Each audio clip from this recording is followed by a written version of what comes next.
Hola, buenos días. Soy Alexander Estrada.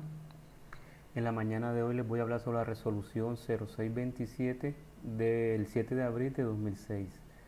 Mi registro es 3.800.995. Pertenezco a la Escuela de Ciencias Agrícolas, Pecuarias y Medio Ambiente de la Universidad Abierta y a Distancia UNAD,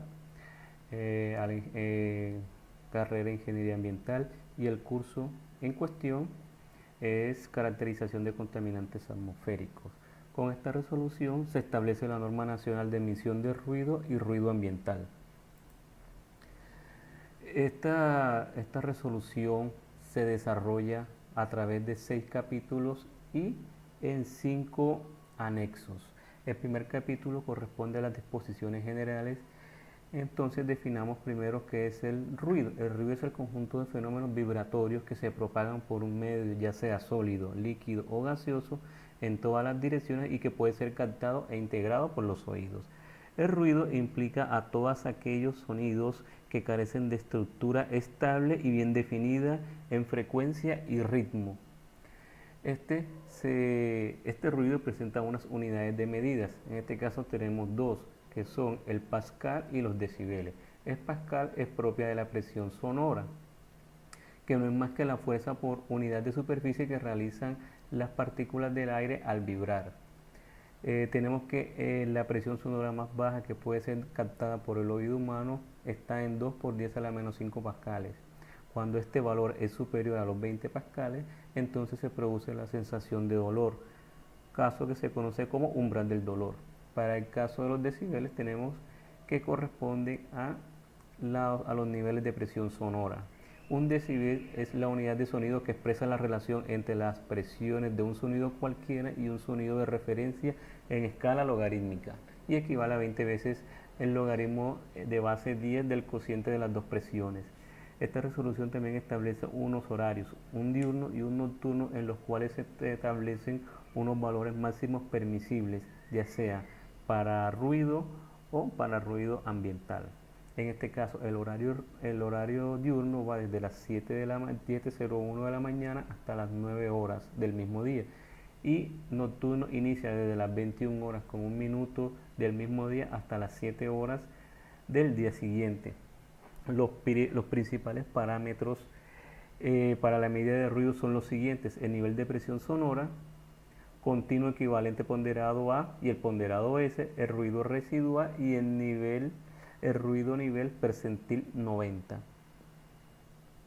Todo esto se realiza en un intervalo de tiempo de medida T, que establece que en una hora en la cual puede ser medida en forma continua o con intervalos de tiempo distribuidos uniformemente hasta obtener como mínimo 15 minutos de captura de información. El capítulo 2 se refiere a la emisión de ruido y nos dice que los resultados obtenidos en las medidas de la emisión de ruido son utilizados para verificación de los niveles de emisión de ruido por parte de la fuente. También nos habla unos 4 sectores del A hasta el D y con unos estándares máximos permisibles de emisión de ruido en decibeles, tanto para el día como para la noche. Entonces tenemos que para el sector A, que corresponde a hospitales, bibliotecas, etcétera, en el día el nivel máximo son 55 y en la noche 50. El sector B, que corresponde a hoteles, universidades, colegios, parques, etcétera, para el día son 65 decibeles máximos y de noche son 55. Igual caso para el sector C, que puede pasar de 75 para el día y en la noche. Para el caso de las industrias, para los centros comerciales en el día son de 70 y en la noche son de 60 decibeles. En las oficinas y zonas de uso institucionales, para el día son 65 decibeles y para la noche 55. Sector D, que es el sector suburbano o rural, tenemos que para el día son 55 decibeles máximos permitidos y en la noche 50. El tercer capítulo se refiere al ruido ambiental, que no es más al ruido que está vinculado al ambiente, es decir, al contexto, las circunstancias, y está conformado por los diferentes ruidos que podemos encontrar en nuestras ciudades: vehículos, el ruido de industria, bocinas, gritos, etc.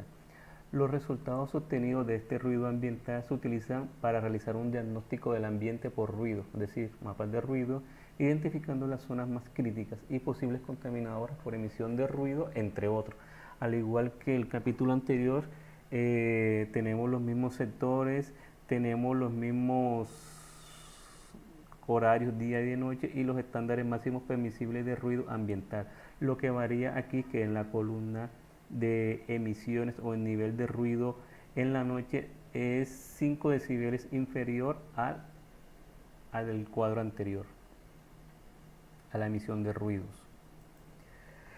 El capítulo cuarto se refiere a los equipos y medidas de medición. Entonces debemos tener en cuenta que el equipo debe tener capacidad de medir el nivel equivalente de presión sonora con ponderación frecuencial, ya sea directa o indirecta, cumplir las especificaciones de sonómetro tipo 1, antes de realizar las mediciones debe ser calibrado, debe tener en cuenta las condiciones meteorológicas al momento de realizar las observaciones, las mediciones, el tiempo debe estar seco, no se puede hacer bajo lluvia, lloviznas, truenos o caída de granizo. El informe técnico debe incluir, entre otras cosas, la fecha de la medición, hora de inicio y de finalización, el responsable, la ubicación de la medición, los propósitos, el tipo de instrumento utilizado, procedimiento de medición, etc. Continuamos con el capítulo 6 que habla sobre la vigilancia y control del cumplimiento de la norma. Dice que son competencias de las corporaciones autónomas regionales y la autoridad ambiental la evaluación, control y seguimiento ambiental, y estas impondrán sanciones.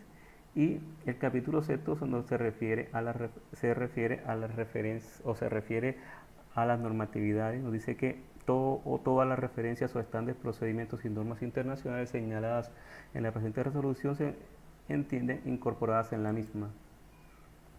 Por último tenemos los anexos, como les dije previamente son 5. El primer anexo se refiere a las definiciones, el segundo a la determinación de los valores de ajuste K, el tercero a los procedimientos de medición de ruido, de emisión de ruido ambiental y determinación del número de puntos y los tiempos de medición para ruido ambiental. El anexo 4, una propuesta de informe técnico de medición de ruido, y el anexo 5, mapas de ruido presentación de resultados. Espero que este corto video les haya sido de interés y que tengan buen día.